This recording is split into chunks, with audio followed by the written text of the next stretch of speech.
Every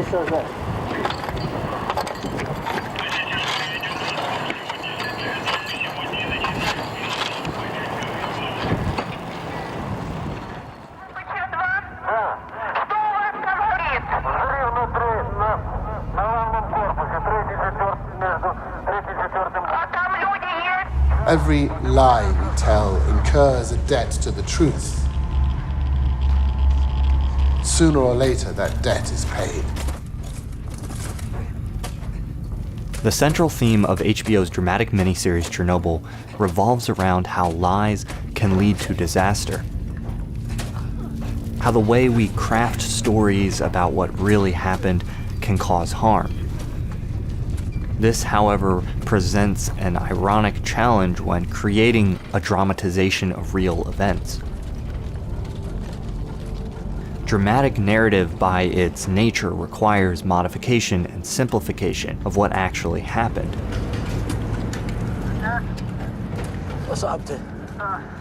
So how do you tell a story like this in a way that isn't hypocritical? A step the series takes to avoid hypocrisy is the creator's attention to visual detail.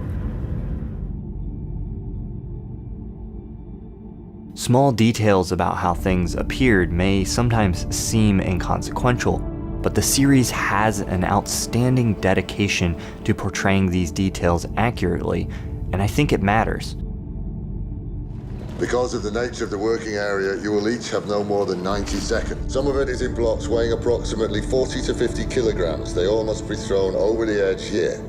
Watch your comrades, moving fast. From this opening, then turning to the left and entering the workspace here. Take care not to stumble.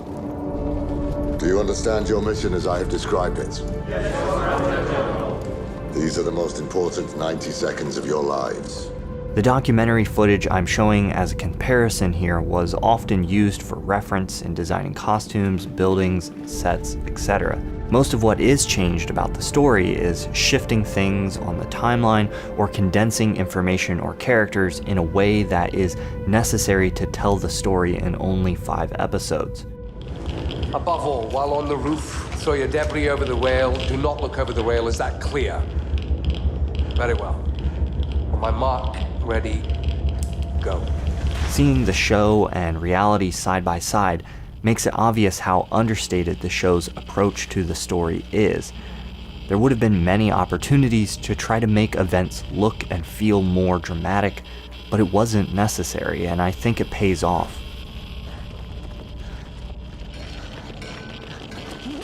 The significance of getting visual details like this right is that each moment of the show is true to the experience of those who were there, even when those moments might be shifted in time or context for the sake of the narrative. One of the atomic reactors at the Chernobyl atomic power plant in the city of Kiev. I was always aware that I was telling a story that meant an enormous amount to the people that lived through it. There are people alive today, thousands, tens of thousands of people alive today, who have lost people they love because of Chernobyl, whose lives have been shortened because of Chernobyl. There are a lot of people walking around without a thyroid because of Chernobyl. And it was important for me to tell that story accurately. Our production designer, Luke Hull, worked very closely with our costume designer, Odile Dix-Moreau. We just became obsessed with showing things as they were. Most docudramas leave it to the viewer to figure out what events and characters were changed. HBO's Chernobyl, interestingly, gives you the tools to learn these things. The companion podcast covers much of what was modified and why.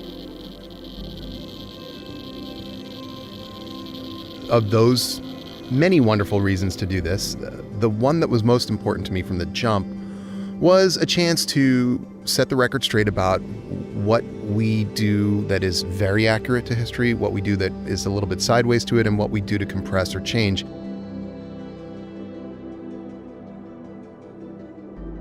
It's an interesting acknowledgement by the creators of the show of the way the meta-discussion and experience of watching a show about true events is important to the story.